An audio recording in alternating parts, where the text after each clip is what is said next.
Hey guys, welcome back to my channel. It's Tiffany. Happy Easter to you all. Now, one of my favorite songs by Elevation Church is called Resurrecting. By your spirit I will rise to declare your victory. The resurrected King is resurrecting me. And I think that perfectly encapsulates the spirit of Easter, which is about hope. Hope in Jesus who died for us and died to wash away all our sins. And hope is actually the only positive emotion that you can truly feel during challenging times, as opposed to joy, as opposed to excitement. So I challenge you today to tap into a source of hope and knowing that these too shall pass. Now, not to be all doom and gloom, but we are back to the topic on financial empowerment, simply because the economic impact of COVID-19 is actually proving to be much more greater than the impact of the 2009-2010 financial crisis, which I think, although it can be a cause of panic for many people, it's actually also a timely message that we need to stop being financially passive. It's time for us to stop letting our money and finances just happen to us and start to take some control. And starting is the hardest part. So today I thought it would be good to share 7 challenges to help you on your journey to financial empowerment. Now, number 1 is to reduce your store visits. Now, obviously the imposed lockdown is a great opportunity for us to actually think about how we spend money, because the truth is, the more you go to the store, the more things you feel like you need to buy. And I always believe if you don't see it, you don't need it. So I challenge you to, start to visit the stores less often. So maybe go for your grocery shopping once a week or even once every 2 weeks. Because the bottom line is, even if you only go in for milk, you might end up seeing chocolate and thinking, actually, I think I might need some chocolate. So yeah, I think that's really helped me, especially just to be able to budget, to stay focused, because also when I go to the store, I go with a list. So that's number 1. Number 2 is to start to prepare your own lunch and prepare your own drinks. Now, when I worked for my previous company, sort of 6 years ago, I always used to make my own lunch. And when I think about how much I saved in comparison to my colleagues, it was quite a great amount. I mean, lunch in the city, in sort of central London, if you want a really good lunch, you're looking around sort of £6 minimum, unless you're happy to go for like a sandwich or a cold lunch, which is a bit boring. And during that time, I used to spend I think on average, I would say that my lunch, when I made my own lunch, it used to work out to about £2 per lunch or even less. It was actually quite nutritious and I got a lot of variety. I used to make some noodles, I used to make some rice, I used to make some salad, and it was just so much more cost effective than buying things. A good case study for this is actually my boyfriend. When we first, my boyfriend loves coffee, right? And I think coffee is another sort of another thing that a lot of people spend a lot of money on. Think about, for example, Caffè Nero, a coffee, sort of a large coffee is £2.95. That's £3.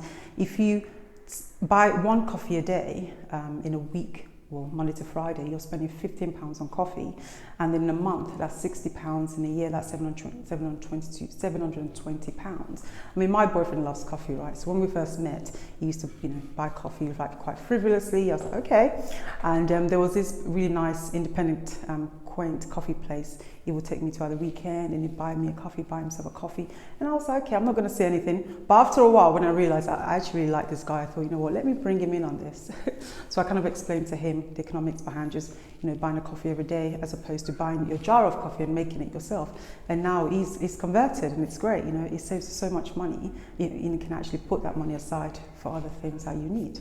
So number 3 tip is to create cost-effective entertainment. Now, for everything that you love doing, there's always a cheaper alternative. Now, I want you to really start to believe that you don't have to spend a lot of money to have a good time. If you love drinking and socializing, imagine on a night out where you're obviously not thinking about how much money you're spending, because you're all in the you're all in the vibe of, the fun you're having. The next day you wake up and you think, oh my gosh, is that how much I spent on drinks? But if you love drinking and socializing, you can start having parties. You can, have a few people around. You can do that, within your group of friends. You can all sort of take responsibility to maybe have a party around each person's house maybe once a month, and you just save so much as opposed to being out and spending so much on alcohol and spending so much on drinks. Another one is exercise. I mean, I love exercise, as you guys might know, and especially during now that I can't actually go to the gym, I've been finding so many creative ways to exercise. I'm doing my burpees in the garden. I'm like finding all this like squat exercise that I can do using my own body weight. It actually makes you realize that you don't really need a gym. You can still work out if you really want to without going to the gym, and you can save a lot more money. And another one is self-development. I think, for example, learning, reading. I've actually stopped buying brand new books. Now I only buy used books on eBay, and it actually saves me so much money. I pay like a quarter of the price for the book. Yes, it's in used condition, but it's still in sort of acceptable enough condition for me to get the content and get what I need out of it. Another resource is YouTube as well. There's a lot of information on YouTube. There's a lot of information. I mean, there's other kind of websites as well. Like there's a website called Open Learn, which is by Open University. And I actually recently did a course on entrepreneurship. They have so many free courses on there. Another website is Udemy, potato is potato. That's also quite an amazing website. You can learn different courses. They always have a sale on. So those are kind of different options to have cost-effective entertainment. Number 4 challenge is to develop negotiating skills. Now, I truly believe that in business and in life, you don't get what you deserve, you get what you negotiate. And luckily enough, I'm in a sales career, which means that negotiating I was exposed to negotiating at very early stages of my life, and it's actually paid off for me. When it comes to my network provider, when it comes to my bank, when it comes to buying things, I'm always negotiating. Listen, you can't, sometimes obviously it's something you develop over time with negotiating, but you've got to start somewhere. There's a really good book that I recently read by a guy called Chris Voss. He was a former FBI and hostage negotiator. It's called Never Split the Difference, negotiating as if your life depends on it. Now, it's a very, very high level book. It's a lot of, kind of technical information because he was a hostage negotiator. But I think it certainly shares a lot of principles about the power of negotiating, how to negotiate, small kind of tricks and tips that you can use.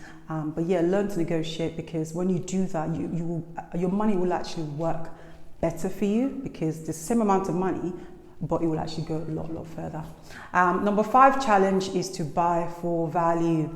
Now, you guys must know of this quote that says, you buy cheap and you buy twice. Now, a couple of years ago, I used to have an HP laptop, then I got a Philips laptop, and within a few years, those laptops, they just die on you.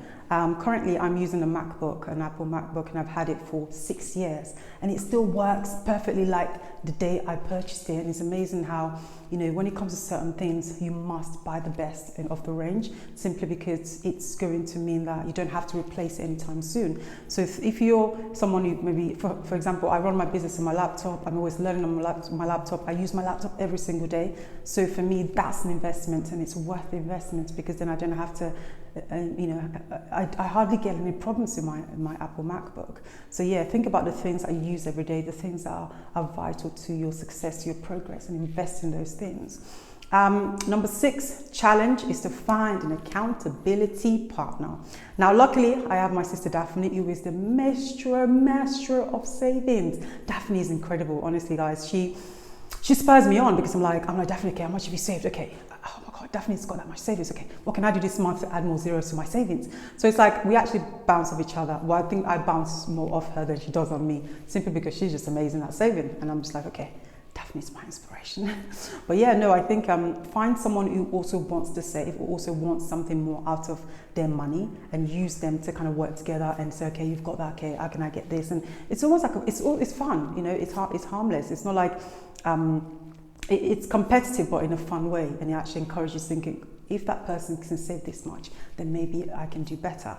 Now, my 7th and last challenge is to save first, spend later. Now, if you spend first, you will feel like you don't have enough money to save.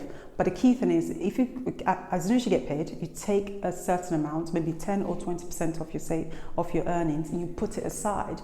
Then you spend the rest, you pay your bills. Then it's much more easier and much more feasible for you to keep on doing that.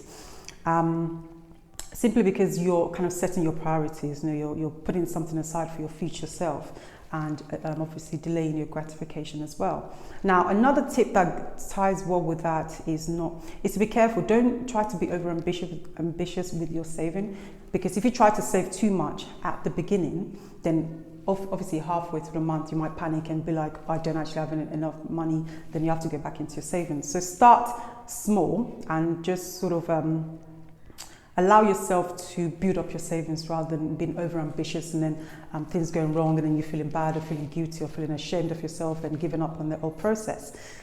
And finally, there is a philosophy, a Japanese philosophy called Kaizen, which states the power of how small changes can build up to massive and major improvement. And I think that's a very powerful philosophy to focus on your financial empowerment journey. And always remember that you have to start small. It's better to start small. It's better to start now and to start with whatever you've got. Like, don't look to someone else, just think, what have I got? What do I have, rather? And how can I make something out of that? And that's it. Always remember, the life rewards those who live intentionally. Happy Easter again, guys. Take care.